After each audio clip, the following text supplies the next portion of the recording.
You're enjoying Racing World. It's brought to you by Perspective Group. It's your global motorsport podcast show brought to you in conjunction with Race Control Magazine.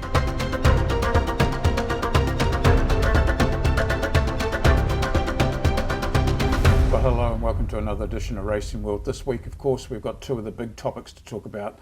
The recent race at Long Beach for IndyCar and, of course, Formula One's return to Australia in the Melbourne Grand Prix. So first up, IndyCar. But before we get to that, in relation to the show that I did last week and the expansion of Formula One into the US, it became quite a hot topic during the week, especially amongst some of the IndyCar drivers as well. Graham Rahal coming out saying, yes, we should take these guys on at their own game and let's go and play in their own backyard as well. I kind of disagree with that comment. I can see where Graham's coming from, but as I said in last week's show, which you can see the link to here, let's just get it right on the US territory first and then worry about where we play elsewhere. But, you know, great Graham spoke up rather than being muted, shall we say. At least he spoke his opinion and I applaud him for doing that. Equally, I had the chance to catch up with Joseph Newgarden before he travelled to Long Beach. He was still at the Penske factory when I spoke to him. And one of the topics that came up, of course, was Formula One and its expansion. And he had quite an interesting view. The momentum from the Formula One side is undeniable. You know, it has been for the last couple of years. And you know, we're just seeing the effect of that. It's just continuing to impact here in the United States, probably more than anywhere else in the world, which is, I think, in a lot of ways good to see. You know, what I love about this effect is that we're drawing in so many new fans into motorsports that typically wouldn't give it a look. And I think that can only be positive for us on the IndyCar side, to be quite honest. You know, I think if you're interested in Formula One and that captivates you, I don't see any reason why, you know, if we get you exposed to IndyCar racing, why you wouldn't be captivated by that as well, if not more. You know, I've always been in the camp that if you're a motorsports fan, you're typically a fan of everything. Maybe that's not the classification for everybody that's, you know, being part of this influx into Formula One. But I think because our style of racing is so similar and there's so many parallels between the two series that, you know, we can really engage with this surge of fans that they're growing. So, yeah, I love it. You know, I love Formula One. I love IndyCar just a little bit more. But I think both of them have plenty of room to grow together, and that's not a bad thing for us. Well, Joseph covers off quite a lot of points there, and it's all very valid. So it'll be very interesting just to see how things develop over probably just the next few months. But again, the big important thing is the Indy 500, and we've still seen nothing in relation to increasing the car count from 32. I was really hopeful that we'd see 33 after Long Beach, but it seems to have gone extremely quiet. But I hold hope for it. Looking at the timetable, there is still a bump day allocated in the timetable for qualifying weekend. So let's just hope that we get the 33 or maybe even the 34, which is very, very slim now. But 33, we just got to get it. We just have to get it. Okay, on to Long Beach now, and the return to the west coast of America for IndyCar, and probably one of the most popular venues. Only a few months since they were there last year, because that's where the season ended and Alex Palou was crowned champion of the year then. But now Long Beach back in its regular April schedule, which is where it belongs. And it's just a fantastic venue. And the crowd certainly said, yes, we're behind this event. They were there in their droves, which proves that IndyCar racing can work on the West Coast. And I know there was always a lot of talk about whether it was successful at Fontana on the Oval or not. I witnessed a lot of races at Fontana, and personally, I thought they were all fantastic. Definitely a night race is the score because it's very hot in the Inland Empire. Probably at least, you know, 10 to 15 degrees Celsius warmer there than what it is on the coast where Long Beach is. But fantastic venue. I still think it provides great oval racing. It's the mirror image of the Michigan Speedway, which of course we don't go to anymore. I, for one, would love to see a race back there. I don't think it's going to happen, but the West Coast certainly came to town. Long Beach didn't disappoint either, and as I've said before, fabulous food trucks there, fabulous entertainment across the whole thing. The sports car program was there as well. Qualifying, well, it was a bit of a mixed bag for some. Dixon not favouring out too well. McLaughlin not making the Fast Six either. Both had high hopes there. Colton Herta kind of almost dominating that. Put down great pace. It was certainly a great run from Colton.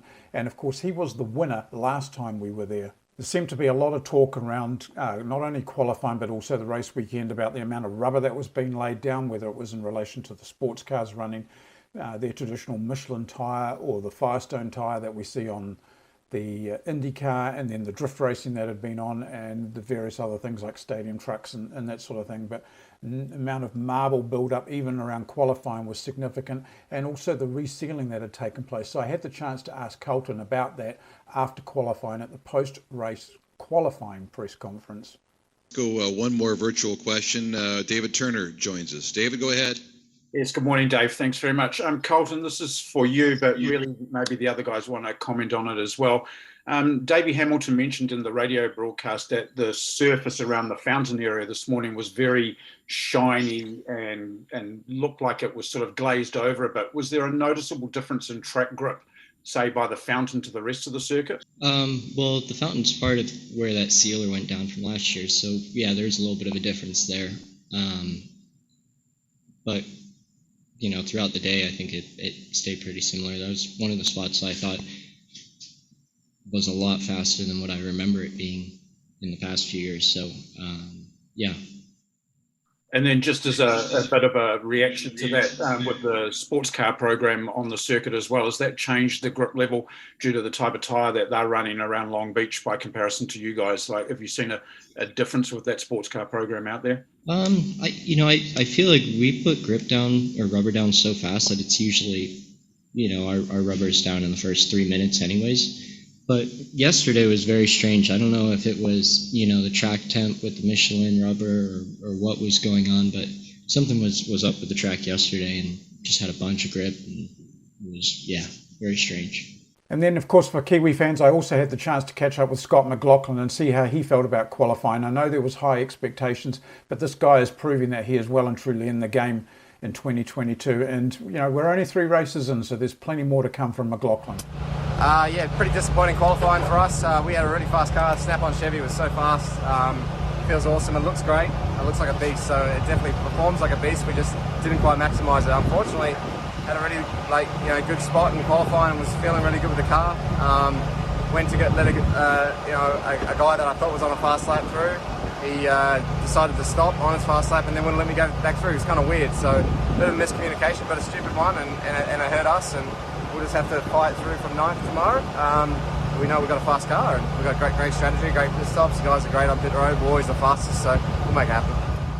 And to the other Scott, well, he really didn't quite get it together in qualifying. It was a tough ask. He ended up with a 16th place starting position, not a place to start in Long Beach. You pay the price from coming out of the hairpin and that run to that first all-important first corner.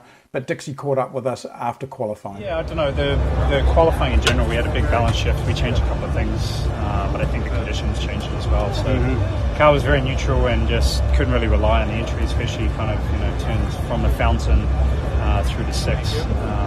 Last lap I think would have been good enough to get it, but I kind of overshot 6 and got out of it. So just, it's been very different here, I think, this weekend, just with the sheer fact that there's like a sealant on the track too, so the times actually in the grip level is way higher than what we typically have. Right. So that kind of throws a different element to it, but it's the same for everybody. We just need to do a better job. And so did the race. 85 laps around the streets of downtown Long Beach. Always great spectacle, that's for sure. Perfect weather conditions, just perfect everything, perfect crowd. And in the end, it was Joseph Newgarden that took out his second race win of the season and back-to-back wins. This has not been done by Penske in a very long time, and it's the first time since 2012 that Penske have won the first 3 races at the start of a championship season. And that's an alarm bell to everybody. The race itself, it was pretty good really. Colton Herta was the early pace setter, and I think the word patience comes to mind, and ultimately Colton ended up putting the car in the fence, and maybe it was a little bit of an unforced play, but that's the way it goes, and that's the nature of street racing as well. So that took him out of the equation, and really it came down to 3.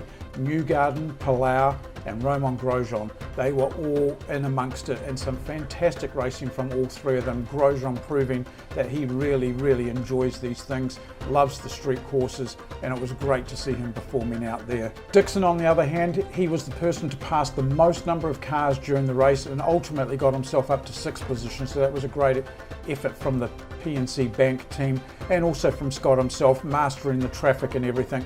Patience was the virtue there, and it came good. The race had plenty in it, and on lap 76 of the race, Jimmie Johnson found the wall again for the second time this weekend. He'd hit it during qualifying and didn't get his hands off the steering wheel quick enough in qualifying. his hand was in a cast for the weekend that the team had manufactured up. The big issue, of course, that we saw was just the tyre, not so much degradation, but the amount of marbles that were scattered around the track. They were everywhere, and I kind of wondered at times whether or not IndyCar would sweep some of those up under the full course cautions that they had, but they elected not to. They have done that in the past, so I was a little bit surprised. It certainly made racing off the line just about impossible, so we ended up with a bit of a single file racetrack. And then just with a couple of laps to go, Sato managed to hit the wall as well, and that really meant that the race finished under yellow. It was a good call from IndyCar. There was literally not that much in the race to go. Positions wouldn't have changed. All three in the top three admitted that they were pretty much locked into where they were, and that brought the field home, led by Joseph Newgarden, followed by Romain Grosjean for his second place and his highest place finish for the Andretti team.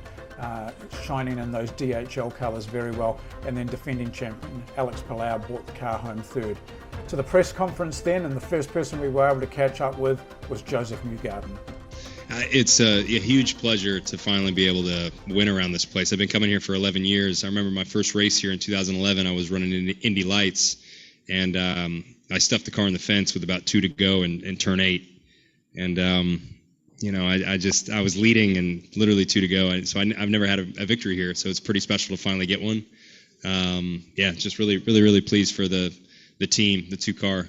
The funniest bit about this whole weekend was when I left this press conference yesterday after qualifying, there was some dude from the LA Times, and he came up to me like right before I hit the stairs, and he goes, Hey, Joseph, it's this dude. He goes, Joseph, one question. At what point does Colton Herta check out tomorrow? Like, when is that? And I thought it was just such a bizarre question. And I went to bed last night and I go, you know what? I said, that kid is not checking out tomorrow. There's no way. He's just not going to do it after I heard this from this person. And he didn't. We came here to fight. Alex Palou was super fast today. I thought he was a very deserving winner if it would have played out that way. And I thought we were quick today and we put up a good race. And so I'm really proud of our team. I thought they fought hard this weekend, and sometimes you might not be quite the quickest, but if you fight really hard and you come with a good game plan, you can get the job done, and I feel like that's how we performed this weekend.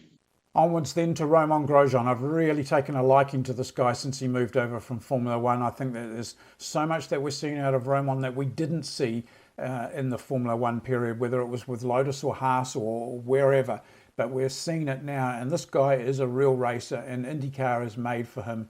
Things he's got to learn to master, though, is he ran out of push to pass, and he probably needed to have kept some of that, and he had a good explanation for that at the press conference. Through the race, the beginning, I didn't want to get stuck behind some drivers that wanted a different strategy. I was behind Scott Dixon for a while, and I knew he was on the 3-stopper, so I used some there. I used some before the pit and after the pit, trying to make some good way ahead. I think that was it. I had 30 seconds or 40 seconds left. I used 15 on the straight with Alex, but he had a really good break to turn 1. That was late. Yeah, that was late. I had no push to pass there. I had 11 seconds for the whole race, and I was like, I'm not going to use it here. But still, yeah, you did a good job, man. Yeah. So I used 15 seconds there, and then I tried again on the next lap, which was my 30 seconds gone. It's a long straight line here. We trimmed a little bit to go fast in the straight, but that's why it went. I thought like at the last pit stop, I still have 100 seconds, so I thought I was pretty good, but they just disappeared for some reason. Maybe they got stolen. Yeah, I had the same thing. I thought that somebody took them away from me, but. Well, Alex Palou feeling as if his push to pass had been stolen as well, so at least they're on common ground. Right, now to our roundup of drivers, and once again thanks to Penske Entertainment and IndyCar for helping arrange these for us. First up, Will Power. Will brought the car home in a credible 4th position, which again cemented what Penske are doing this season. And for Will, he was pretty happy after the race. It's a very good day for me, top 5, started P7, so we said, in our strategy meeting, if we can finish in top 5, that's a great day. Obviously a win would be awesome, but just keep banking those points, man. Top 5s week in, week out, and that's what wins championships. So we're just doing that, and hopefully we can get a win here soon. Back a couple of spots now to New Zealand to Scott Dixon. He ended up bringing the car home 6th, and that was a good points haul for Dixon. It's kept him in the game, and that's where he needs to be right now. With 3 races in, you must stay in this championship fight. And again, as I said last week, double points at Indy, not always a good thing. Not a fan of them, but right now, you must stay in the game. And Dixon's 6th place here from a 16th qualifying position was a great result for him. Yeah, pretty decent day. I think we went pretty aggressive on the first stop there, pitted really early, past, I don't know, 10 cars maybe, I think, in that pit sequence. So, kudos to the team. Car was really fast. I'm just so bummed for how qualifying and the mistake that we had that, basically took us out of qualifying and had to start so far back. So I think if we had started in the top 10, we could have won that race. So all in all, let's just keep it going. It's a good points day. We made good inroads on the lead there. Kudos to Joseph. Another one who had plenty to say was Graham Rahal. Now, he brought the car home really well. He came out with a statement not so long after the race saying that he believes he can win the Indy 500. Not only finish it, but win it. So time will tell on that. Very confident Graham. It's amazing when you get these high-place finishes that suddenly the confidence level changes as well. And one never knows. The Honda will be good around Indy, as we know. But Rahal, he had a great day at Long Beach. Quartz engine oil car was good today. Finished P7 here in Long Beach. Obviously, we would like to be further up. You guys all know that. But I thought that today was quite a good step forward for us. We were very competitive. We had guys like Rossi and an Andretti car behind us, and he certainly had nothing for us in the race. And guys like Dixie in front of us who we were, man, I had a great run on him the last lap there. Just came up just a hair shy. But, I thought that all things considered, step in the right direction. We've got some stuff to find here as a team, but all we can do is put our heads down and keep focusing forward and trying to improve. I think we got through a ton this weekend. We go off to Barber now, a place that we've had success, a place that we love as a team, and then Indy Road Course, where I expect us to be very good there with Jack's expertise, and Christian was good last year, so a good way to kind of kick off the remainder of the season. So head down, focus forward. Staying inside the top 10 now, into 9th position for Helio Castroneves. Fantastic result for him, not so much for his teammate Simon Pagenaud. Pagenaud had been quick on Friday, fastest of all on Friday, looked like becoming a bit of a bench setter again, maybe to go up against Colton Herta in qualifying, didn't quite come off, but Pagenaud was the man to beat. He had a little bit of a run-in during the race, which we'll talk about again shortly, but Helio, he was pretty happy to come home in 9th. All right, so the AutoNation Series XM Market Off machine was actually pretty good today. We had a good pace. Obviously, it was a typical race, just saving fuel in the beginning, trying to find out when is an opportunity to do another cut or not. We ended up getting a little bit hold up on one of the traffic. However, that's what we got, and we're very pleased with the top 10. Yeah, not what we wanted in terms of win, but or podium. But in the end of the day, it was a great day for points. We need it, especially after what happened in Texas. So we're really looking forward to continue from here on, build up more points. And then rounding out the top 10, Kyle Kirkwood for AJ Foyt Racing. A remarkable result, a good, solid top 10 finish for AJ Foyt as a team and for Kirkwood as well. Great result. Maybe AJ's actually found someone here who is really going to deliver for him. We haven't seen a Foyt car quite up this high. Sebastian Bourdais sort of brinked on it quite a few times, but Kirkwood definitely seems to be one of the new generation of drivers, and I was really, really impressed with him at this race. Hey everyone, just finished up here at Long Beach Grand Prix in the race. We had an absolutely stellar race. We finished in the top 10, my first top 10 in IndyCar, so I'm over the moon. We should have got a top 10 at St. Pete, we should have got a top 10 at Texas, and we got a top 10 here today. Probably should have got 9th, but I pretty much pointed Helio by accident. I brushed the wall and let him by. But super happy with today's performance. And we look forward to going to Indianapolis here in about 10 days, I believe. Okay, moving on down the field now to 17th and Sato. And of course, he did have that little run-in with Simon Pagenaud, and they kind of tried to reshape the flower beds as well. But not an overly great performance for Sato. I don't think it's a reflection of the Dale Coyne Racing team. It was just one of those things. I, again, think that Sato will be in the hunt come Indy 500. He's another one of those drivers that you just cannot rule out when it comes to that race. But again, great result for Sato. Always nice to be back to Long Beach, and we had a really tough weekend at the qualify. Up until qualify, we couldn't find a good balance, and then we had to start from the back. But we had a really strong race.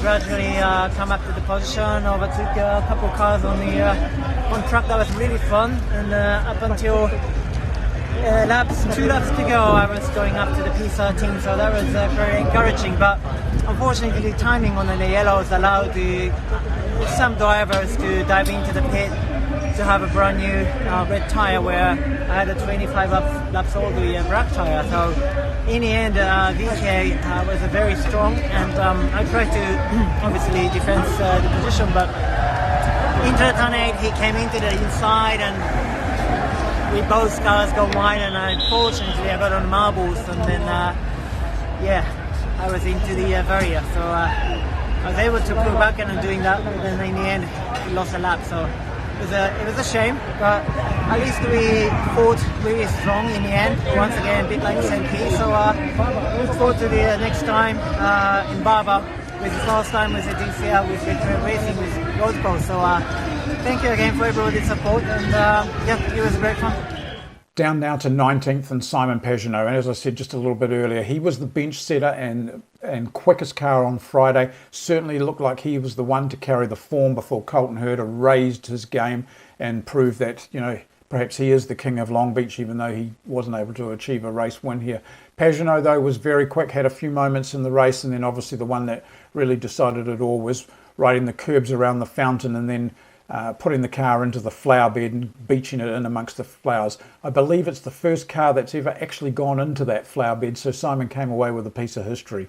Well, certainly not a great result today, but went from being super fast all race long, super fast in practice, qualifying. Unfortunately, the incident in qualifying really hurt us, starting P10, but strategy was fantastic.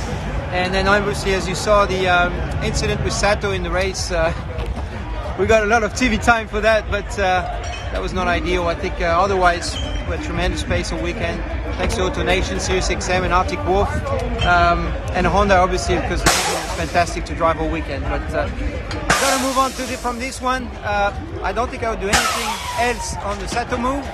I'll just keep being aggressive, and I'm just going to keep moving forward.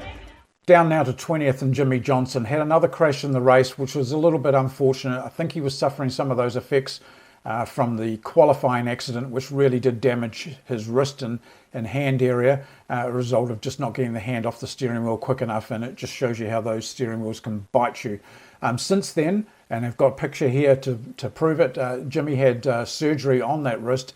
He'll have a special cast, and he will attend the open test at Indianapolis Motor Speedway, and is very confident of being back in the car just in a couple of days. But he has had some surgery on that hand, so it's probably a little bit more damage than he was letting on. Not a bad impact by any stretch. Just got caught out by the rubber buildup on the track. I've never experienced anything like that in my career racing. The rubber laying down to the road and stacking up, and the clogs of rubber that are there. I just got a little wide into the corner and was in all that rubber, and I could feel the car kind of just rotating around as a result. And, thought we were going to limp to a decent finish with my hand in the situation I'm in. I thought we were going to get a 16th, 17th place finish, and unfortunately ended up in the tire barriers. And then finally to 22nd position, Marcus Ericsson. He was running pretty well in the race, and another one of the Ganassi cars that was really in amongst the mix, which proves they can deliver. It's just not all quite coming together for either him, Dixon.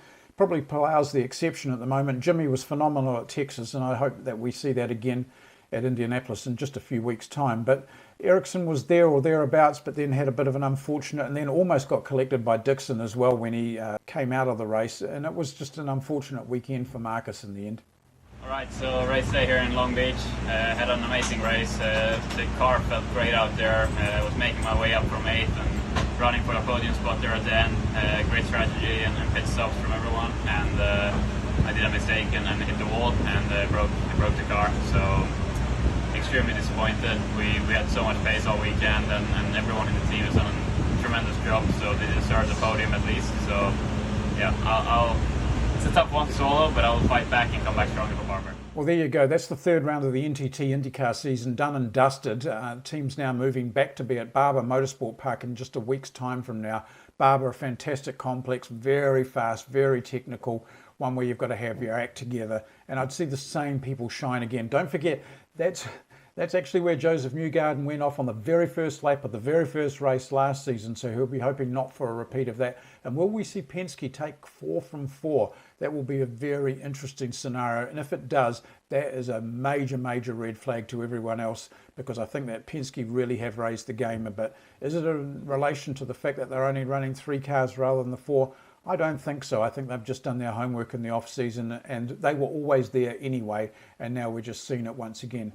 Other things that came out of that weekend, and it started off as a little bit of a rumour, it seemed to gain momentum, is that Alexander Rossi is not set in stone to retain his Andretti Autosport seat after this season, and it's not a result of him or Andretti coming to break down and talks over it. He's just saying that it is open for discussion, and Michael has said the same, so there is nothing there. At the moment, Rossi's a little bit disappointed that Andretti aren't delivering on maybe what he felt that they would this season. But again, we're 3 races in, and it would be amazing what, say, a race win, maybe even at Indy, would change that whole dynamic. So let's hold all tickets on that. And it's a little bit early to be talking about where people are going to be in 2023, but it has started. So looking at the points now after the 3 rounds, Joseph Newgarden in the lead with 118 points. McLaughlin now drops to second at 113 points, so really not a major loss for McLaughlin there. Certainly something that well and truly in the game. Alex Palau now in third on 103. Will Power right behind him on 102, so that's the 3 Penske cars in the top 4. Then Dixie's there on 83, so again he's in the window, and that result of coming home in 6th certainly helped the equation. Romain Grosjean sneaking into 6th place now, 75 points in the leading Andretti Autosport team car. I wouldn't have thought that to start with. I actually was probably picking Rossi to be the leading car, but it's great to see Romain Grosjean there. Then Rinus VeeKay for Ed Carpenter Racing on 67, Ericsson on 66, Pato Award on 63, and Graham Rahal rounding out the top 10 on 60. So it's all very, very compressed right now, which you'd expect it to be at this time of the year. And as I said, the double points at Indy will make a huge difference. You do not want to have a DNF coming away from Indy. It will hurt your championship chances, absolutely. So for the teams now, the open oval test at Indianapolis Motor Speedway. Again, I don't think we'd read anything into that. Temperatures in Indianapolis have been very cold recently as well, so it will be very interesting to see if that even happens, because we will come under the oval rules and temperature rules for that. Then the teams are obviously at Barber, the next round of the championship. They're joined again by Indy Lights in the US F2000 program. So for New Zealanders that are watching the show, that's the return of Hunter McElrea in Indy Lights and Billy Fraser and Jacob Douglas in the F2000. So it'll be great to see them all return to the series. From there, then, May the 12th and 13th, it's the Indianapolis Road Course and the Indy Grand Prix, dominated by Penske over recent years, particularly Will Power and Simon Pagenaud. So again, will we see Penske form guide there? Form guide to the 500, as I've said, it doesn't really apply. And then practice starts for the 106th running of the great race, the Indianapolis 500-mile race.